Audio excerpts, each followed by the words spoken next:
West Texas. Thanks for joining us for CBS 7 News at 9. A cold front has arrived in West Texas, bringing some fall-like changes. Behind the walls of the Sibley Nature Center is a photography exhibit with more than a dozen photos of homeless Midlanders. Some of these people you may have even met yourself. Thank you so much for joining us. Independence Day weekend is here, and there's events happening across the Permian Basin. We're going to break those down for you here in just a minute. First, though, some storms do look to be rolling through. Tom, what are you seeing right now? What do we need to know? Pilots with Air and Marine Operations have a bird's eye view of what's happening down below on the ground here in West Texas. If you look out to the front of the window, you can see what the pilots actually see day in and day out. Once undocumented people get into the United States, this is what they find. As you can see, it's no walk in the park. But recent rain at the peak of monsoon season has left that river full, putting migrants' lives and Border Patrol agents' lives at risk. History has been made in Van Horn, where early this morning the new Shepard rocket launched Amazon founder Jeff Bezos and 3 others into space, marking the first tourist space launch. You just heard from Ashley Watts. You'll remember she's the owner of this ranch, the Antina Cattle Ranch out in Crane County. An abandoned Chevron well there became unplugged, spraying brine water across her ranch. Now Watts tells us her team of engineers discovered an underground blowout thousands of feet below the surface. We're learning more about a human smuggling bust at an Alpine hotel. CBS 7 has confirmed the sheriff's office acted on a tip that migrant girls 16 years old and younger were at the hotel and were going to be taken to Odessa, then on to Dallas-Fort Worth. You just heard lawmakers in Washington are sounding the alarm when it comes to not having enough space for children in temporary holding facilities. That's where we begin tonight. The transfer of undocumented migrant teens into the temporary holding facility in Midland County is now being paused, and it's all over safety concerns, according to a federal spokesperson. Today, we've learned 70 people have been found in 2 so-called stash houses in West Texas, and some in the group were unaccompanied children. Tonight, this private investigator named Erica Morse says she isn't relieved. She was hired by Haley's father, Clinton Dunn, back in 2015. A peaceful protest in Odessa took a turn when a car was towed. West Texans actually lifted that truck off of the tow truck. Let's take a look. Like this little guy, the lesser prairie chicken. The congressman's new bill aims to modernize the Endangered Species Act and prevent it from, quote, being used. A man has been shot in the face in Big Spring. Tonight, police continue to look for the person who pulled the trigger. 36-year-old David Valesco was shot, but he doesn't know why, according to Crime Stoppers. 4 minutes and 37 seconds is how close ERCOT officials say we came to a statewide blackout last week. A blackout that could have left us in the dark for several weeks. Mary Kate, can you tell us more about the at-large Odessa City Council election tonight? With Dewey Bryant trailing behind, pulling down 37% of the vote. CBS 7 Shane Battis joins us from the Ector County Republican headquarters with Javier Hoban. Shane, what's the energy like over there tonight? A statewide active shooter alert system is on track to becoming law in Texas. The legislation was inspired in part by Layla Hernandez, the youngest mobile mass shooting victim. In just a few months, Texans will be able to carry a handgun without a permit. This comes after Governor Greg Abbott signed House Bill 1927. Within just the past few hours, TxDOT has told us more than $166,000 will be doled out to airport improvement, including engineering and lighting. The money comes from the county and TxDOT's Aviation Facilities Grants program. Thanks for joining us here at 9. We begin tonight with the CBS 7 exclusive. Tonight, one West Texas mother who's dedicated her life to serving our country has been reunited with her children. That's right, back to school means new school supplies, clothes, and fresh haircuts. And hairstylists at One Odessa Barbershop donated their time and skills to make sure students started off the year on the right foot. Speaking of pets, a Midland family was reunited with theirs after more than a year and a half. a development they're calling, quote, a miracle.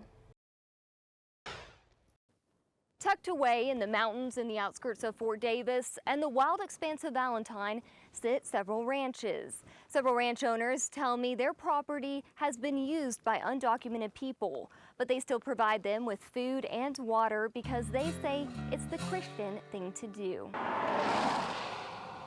The Means Cattle Ranch in Valentine, Texas looks like a movie. Cows and horses roam, and the way of life for West Texas cowboys and cowgirls remains almost unchanged. But this land has become a busy roadway for undocumented people. And we stopped him. What are you doing? He said, I'm looking for 505. Well, 505 is 8 miles that way. And what he was doing was picking somebody up. Across the large cattle ranch are items that have been left behind. Backpacks of drugs and clothes and trash and shoes and water bottles. They say tracking devices have also been found in some of the drug bundles. And on another part of the ranch, this guest house was used by migrants. They went in to shower and they didn't know how to get the water turned off. I mean, it ran for a long time because we don't go up there all the time unless we have guests. Around $20,000 worth of damage. Shelley says the vehicle has been stolen, fences pulled apart, fires started, and their livelihood, Angus cattle, have been left thirsty after water tanks were drained by migrants. The same impact is felt miles away in Fort Davis, at the ranch of their lifelong friend Roxa Robinson, whose family has worked this land since 1905.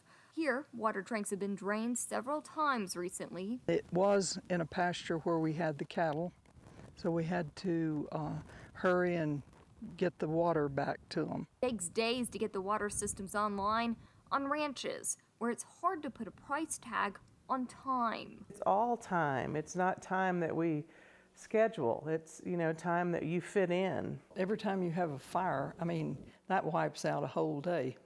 And just about a football field away from Rox's house, a fire was started last winter. Where they started the fire was right up there where that red spot is, down in the canyon. It burned several acres of grass she uses to feed her cattle. Drugs have also been found. In that ditch down there. Roxa says the migrants she's encountered are different than the days of her childhood, when many people took advantage of a guest worker program. They just want to charge that phone, and where is Houston, where's Dallas? The brazenness of some migrants has Shelley concerned about the safety of her mother back in Valentine. This is her front door, and this is where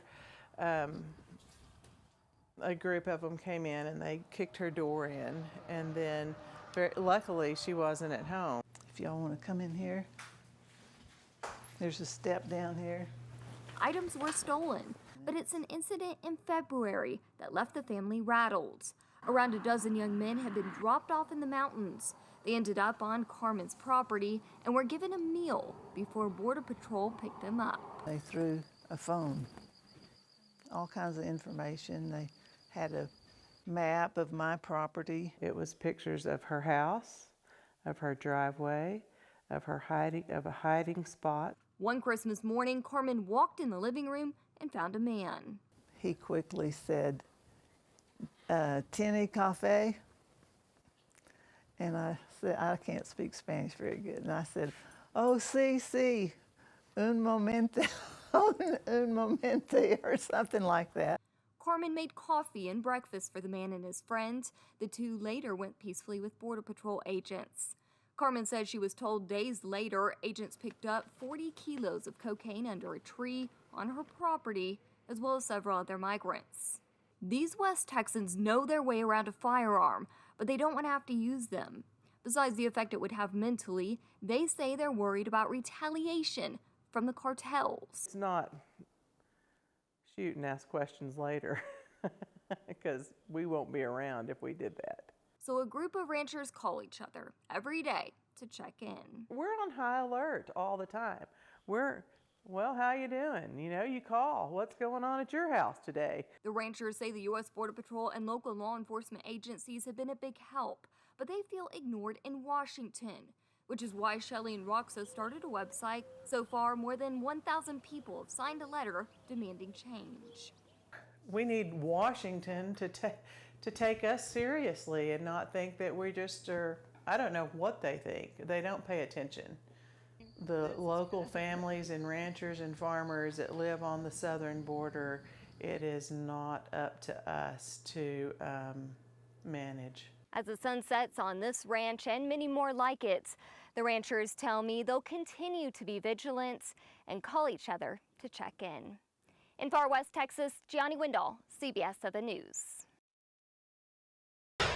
This homeless exhibit is dedicated to these three people because they all died on the streets. Bobby, Jay, and Arthur. Conrad Coleman is making sure their stories and others are told in his Life on the Streets, Homeless in Midland, Texas exhibit. I cried. I'll just be honest. I cried when I heard those two had died. The wounds of loss are still fresh for Coleman, who said Jay was known for his faith, despite his struggle with alcohol. Jay, I would take food to after church on Sundays, and Jay would pray for me. I'd say, "Let me pray for you, Jay." And he says, "Let me pray for you." Coleman says Bobby was a joy to be around. And whenever we would take Bobby breakfast, he would sing to us. He'd have a hymn. And he told me that he'd been to Vietnam, he'd been to prison, and he'd lived on Skid Row in California. Underneath these raw images of life on the streets is a homeless person's story. She told me that car, she panhandled to get the money for the car. Lives frozen in time started as a class assignment. Coleman was taking a photography course at Midland College, and his wife's volunteer work inspired him to get to know and then document these often forgotten West Texans. The pandemic forced the class to stop meeting in person mid-semester, but Coleman completed his projects. And a year and a half later, with wall space donated by his fellow members of the Sibley Camera Club, these stories are finally getting a close-up. This is my favorite photo. This was David. He was living on the streets. This dog wandered up into his camp and adopted him. When a medical issue came up, David turned to Coleman for help rehoming his beloved pet. David had had a hard life. That was the first pet he ever owned. And it was emotional for all of us. There wasn't a dry eye there. The dog was adopted, but David is still on the streets. And one of the things that bothers me about homeless people is you lose track of them. I've not seen David in months.